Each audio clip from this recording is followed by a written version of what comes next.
नमस्कार, Jeff nexus पर आपका स्वागत है। आज हम अधिशेष शिक्षकों को लेकर चर्चा करेंगे। अधिशेष शिक्षकों के समायोजन के संबंध में काफी समस्याएं आ रही हैं। काफी शिक्षकों के बहुत सारे सवाल जवाब हैं, तो उन्हीं सवालों में से कुछ सवाल हमने लिए हैं। काफी मैटर कवर करने की कोशिश की है, तो मेरे साथ जुड़े रहें। यदि कोई सवाल छूट गया है तो कमेंट कर जरूर बताएं, जवाब देने की पूरी कोशिश होगी। तो चलिए पहला सवाल लेते हैं। ऐसे एलिमेंट्री के कार्मिक जो सेकेंडरी में L1 L2 के पद पर कार्यरत हैं, अर्थात ज्वाइन किया है। अब एलिमेंट्री के किसी भी स्कूल में पद खाली नहीं है तो उनका क्या होगा? इसका जवाब यह है कि उनको सेकेंडरी स्कूलों में ही यथावत रखा जाएगा जब तक कि 6D नहीं हो जाए। यदि 6D होती है तब भी संभावना यह है कि उन्हीं स्कूलों में उनको समायोजित किया जाए।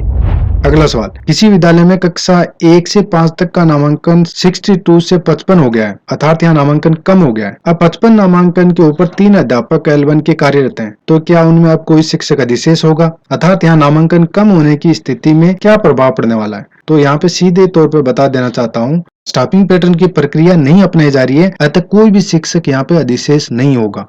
इसी से मिलता जुलता दूसरा सवाल वो ले लेते हैं। स्पेशल शिक्षक के 6 पदों पर 2 शिक्षक लगे थे, पर अब 2 बच्चों पर 2 शिक्षक लगे हैं, तो अब क्या होगा? जैसा कि आपको मैंने बताया, स्टाफिंग पैटर्न की प्रक्रिया अभी नहीं अपनाई जा रही है, तो ऐसे विद्यालयों में यदि आपके पद स्वीकृत हैं तो आप अधिशेष नहीं होंगे। बस कंडीशन ये रहनी चाहिए कि आप एलिमेंट्री के कार्मिक हैं तो एलिमेंट्री में रहें, और यदि आप सेकेंडरी के कार्मिक हैं तो आप सेकेंडरी में कार्यरत हों। अगला सवाल, मेरी पोस्टिंग 2023 की L2 इंग्लिश पद पर हुई है। स्कूल कर्मोन्नत होने पर भी L2 इंग्लिश के 2 शिक्षक हैं, वहीं दूसरा शिक्षक 2017 से ज्वाइन किया है, तो अधिशेष कौन होगा? अर्थात यहाँ पे एक विषय पर 2 शिक्षक लगे हुए हैं, तो इस कंडीशन में जो वरिष्ठ शिक्षक है वह अधिशेष नहीं होगा, और जो बाद में ज्वाइन किया है वह शिक्षक यहाँ पे अधिशेष होगा। अगला सवाल, L1 L2 के वो शिक्षक जिनकी किसी अन्य पद पर पद विरुद्ध पोस्टिंग दी गई है, उन्हें भी अधिशेष माना जा सकता है क्या? और दूसरे विद्यालय में समायोजन किया जाएगा क्या? जी हाँ, यदि पद विरुद्ध यदि पोस्टिंग दी गई है तो उनको अधिशेष माना जाएगा तथा उन्हें दूसरे विद्यालय में समायोजित किया जाएगा। अगला सवाल, इस बार वरिष्ठ और कनिष्ठ समायोजन को लेकर परेशान है, उसके बारे में बताएं। इस बार जहाँ पे लिखा गया है कि वरिष्ठ शिक्षक हैं वह अधिशेष नहीं रहेंगे, और जबकि कनिष्ठ शिक्षक हैं वो समायोजन की प्रक्रिया में अधिशेष रहेंगे, तो यहाँ पे सीधे सीधे समायोजन की प्रक्रिया में कनिष्ठ शिक्षक अधिशेष रहेगा। यदि स्टाफिंग पैटर्न की प्रक्रिया अपनाई जाती है तो नियमों अनुसार समान पद के ऊपर वरिष्ठ कार्मिक जो काम कर रहा है वह अधिशेष होगा। अगला सवाल लेते हैं, पंचायत शिक्षकों को सेकेंडरी में रखेंगे या एलिमेंट्री में वापस भेजा जाएगा? तो पंचायत शिक्षक हैं उनको वापस से एलिमेंट्री में ही भेजा जाएगा। कोई स्कूल कर्मोन्नत हो चुका है और वहां पे पंचायत शिक्षक, पैरा टीचर्स, प्रबोधक और अन्य शिक्षक जो पंचायती राज के शिक्षक हैं उनको सेकेंडरी सेटअप में बिल्कुल भी नहीं रखा जाएगा। वे सभी अधिशेष होंगे तथा उनकी जो पंचायती राज के विद्यालय अर्थात एलिमेंट्री विद्यालयों में समायोजन किया जाएगा। अगला सवाल, 3rd ग्रेड की पुरानी भर्तियों में जैसे 2018-19, 21-22-23 में ऐसे कर्मचारी जिन्होंने सेकेंडरी में ज्वाइन किया है या MGGS में ज्वाइन किया है, कई जगह ऐसी थी जहां पर सेकेंडरी सेटअप में भी उनके लिए पद खाली नहीं थे, उन सबको MGGS विद्यालयों में भी ज्वाइन करवाया गया। तो ऐसी कंडीशन में सभी शिक्षक अधिशेष होंगे। मगर एलिमेंट्री विद्यालयों में अभी भी पद खाली नहीं होते हैं तो इनको यथास्थान पर रखा जाएगा तथा बाद में स्टाफिंग पैटर्न या 6D की कार्रवाई के दौरान इनको समायोजित किया जाएगा। अगला सवाल, एलिमेंट्री के कार्मिक हैं उनको सेकेंडरी में पोस्टिंग मिली है और वहां पर पद खाली नहीं है, तो क्या अधिशेष माना जाएगा या वहीं रखा जाएगा? तो इसका जवाब भी वही है, एलिमेंट्री के कार्मिक हैं और सेकेंडरी में पोस्टेड हैं तो वो अधिशेष माने जाएंगे। लेकिन यदि एलिमेंट्री के विद्यालयों में खाली पोस्टें नहीं है तो उनको यथास्थान पे रखा जा सकता है। महात्मा गांधी अंग्रेजी मीडियम स्कूलों में प्रभावित होने वाले शिक्षकों के बारे में जान लेते हैं। महात्मा गांधी से अन्य महात्मा गांधी में सरप्लस होने की वजह से पहले से समायोजन कर दिया है, तो क्या फिर से अधिशेष किया जाएगा? इसका जवाब है, चयनित होकर आए अर्थात इंटरव्यू और परीक्षा देकर आए हैं तो आपको अधिशेष नहीं माना जाएगा। जिन जिन MGGS स्कूलों में आप सरप्लस हो रहे हैं और वहां पे आपके पद स्वीकृत नहीं है, ऐसी कंडीशन में आप नियर बाई जो दूसरा MGGS स्कूल है उसमें आपको समायोजित किया जाएगा।